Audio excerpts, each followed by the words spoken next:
আমাদের আঞ্চলিক ভাষায় একটা কথা আছে, তা হচ্ছে যে যাদের দেশে এত মিঠা তারা খায় ফ্যান দে পিঠা। তো ফ্যান বলতে হাত পাখা বা ওই যে সিলিং ফ্যান তা বলি নেই, এই ফ্যান হচ্ছে ভাতের মার, এটা বুঝাইছি। তো সুপার শপে গেছিলাম, টক খাইতে মন চাইছিল, পরে চোখে আমরা পড়লো, তো আমরা নিলাম।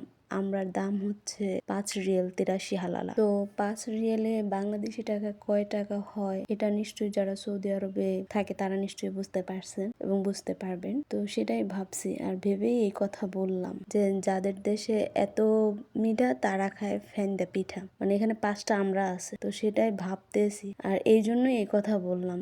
আর আমার দেশে তো প্রচুর আমরা, মানে আমার অঞ্চলটাই আমরার জন্য বিখ্যাত, সেক্ষেত্রে প্রচুর আমরা হয় আমাদের অঞ্চলে। এমনও দিন গেছে আমরা পচেও গেছে, ঘরে খাইতে না পারে ফালাই দিছি, এত পরিমাণে আমরা খাইছি বাড়িতে বসে। একদারে বাবা কিনে আনছে আর একদারে গাছ থেকে পারছি, প্রচুর পরিমাণে আমরা হইতো। আমরা কিনলাম, কিন্তু আমরা খাবো কি দিয়ে? বাড়িতে থাকতে তো ভর্তা মাখাইয়া খাইছি, কাসুন্দি ছিল, বিট নুন ছিল, মরিচ ছিল, কিন্তু এখানে কাসুন্দি কই পাবো? পরে অনেকক্ষণ খোঁজাখুঁজির পর সুপার শপে নুন নিলাম, তো বিট নুনের দাম 4 রিয়েল 20 হালালা, এই যে প্যাকেটটার দাম 4 রিয়েল। তো এগুলোই ভাবি যে এখানে হয়তো 4 টাকা, বাংলাদেশে এটা কয় টাকা? এখানে অল্প মনে হয় টাকা অনুসারে যে 100 টাকা দিলে অনেক কিছু কেনা যায়, কিন্তু বাংলাদেশের টাকার হিসাব করলে সে অনেক টাকা।